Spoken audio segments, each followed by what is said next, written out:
তো হ্যালো সবাইকে, তো তোমরা সবাই কেমন আছো? আশা করছি তোমরা সবাই খুব ভালো আছো, আর আমিও কিন্তু বেশ ভালো আছি। চল তো আজকে ভিডিও স্টার্ট করা যাক। তো আজকে কিন্তু সকালবেলা পড়িয়ে এসে আমি কিন্তু আর ব্ল্যাঙ্কেটের ভেতরে ঢুকিনি, কারণ এখন কিন্তু ঠান্ডা কমে যাচ্ছে আর গরমটা কিন্তু আস্তে আস্তে পড়ছে। তো যাই হোক, তো তারপরে আমি আবার এখন খেয়ে দিয়ে নেক্সট পড়াতে যাব, তো সেই কারণে বসেছিলাম। তারপরে পড়ানো হয়ে গিয়ে তারপরে আমি এখানে একটুখানি আঁকছিলাম, তো সেটাই একটুখানি দেখছিলাম। জাস্ট আমি এতটা সুন্দর আঁকি, ও মানে যে কেউ দেখলে কিন্তু হার্ট অ্যাটাক করবে। মানে ভাবতে পারছো, এইরকম ট্যালেন্ট কিন্তু সবার মধ্যে থাকে না, আমার মধ্যে আছে, কি বলো তাই না? একটু হাততালি দিও। যাই হোক, তো তারপরে পড়িয়ে এসে এখানে আমি একটুখানি বসেছিলাম। তারপরে এখানে রূপম এসে বানিয়েছে একটা কি লাইট, আমি ঠিক জানি না। তো এটা জ্বালালে, এটা নাকি এরকম কি একটা টিপে ধরলে নাকি লাইটটা জ্বলবে। তো এখানে যেহেতু রোদ্দুর ছিল, তো সেই কারণে ভালো মতো দেখা যাচ্ছিল না, তাও একটু ভালো করে দেখলে তোমরা বুঝতে পারবে যে ওখানে কী দেখাচ্ছে। আর আমি বলছি এটা কী করে বানিয়েছি, বলছে আমি বানিয়েছি ব্যাটারি কিনে, এই সমস্ত বলছে।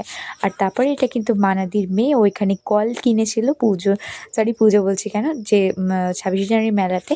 তো সেইটাই দেখাচ্ছে, বলছে হাত দিও না, কলে এক্ষুনি জল পড়ে যাবে, তখন ভিজে যাবে তুমি।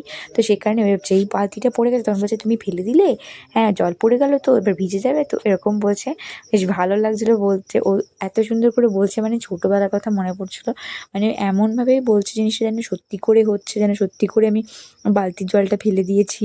হ্যাঁ, সব জল জল হয়ে গেছে, সেই জায়গাটা মুছতে হবে, তারপর ধুতে হবে, সমস্ত কিছু মুছতে। তারপর আবার বলছে এই নাও হালকা অল্প জল দিয়েছি, অল্প, তুমি আর কিছু করবে না। যাই হোক, তো তারপরে পড়িয়ে আসার পরে আমি এখানে একটুখানি মেহেন্দি প্র্যাকটিস করতে বসেছিলাম, যেমনটা প্রত্যেক দিনের কাজ আমার। তো তারপরে আমি এখানে করেও নিয়েছিলাম, তোমরা দেখতে পাচ্ছ।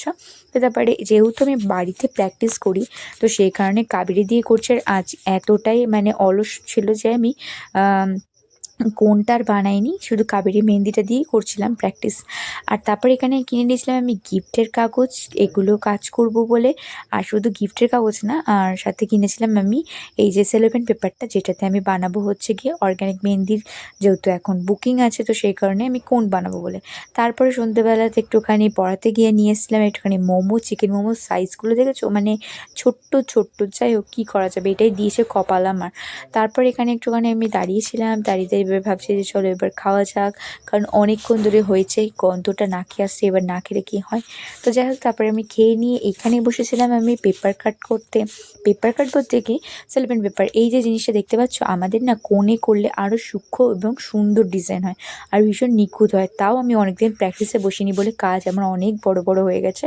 আশা করছি এখন কদিন প্র্যাকটিসে বসতে আমি হয়ে যাবে।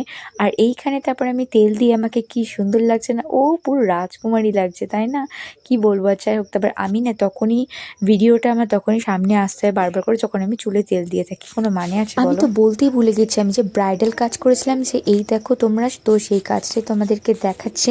তো আমার কাজ যদি ভালো লেগে থাকে, তো তোমরা অবশ্যই তোমাদের স্পেশাল জন্য বুক করতে পারো। আর বেশি ভালো লেগে থাকে তো অবশ্যই কমেন্টে জানিও আর কাজটা। আর হ্যাঁ, তো এই ছিল আজকে ভিডিওটা, কেমন লাগলো তোমরা জানিও। দেখা হচ্ছে একটা নেক্সট ভিডিওতে। সো বাই সবাইকে।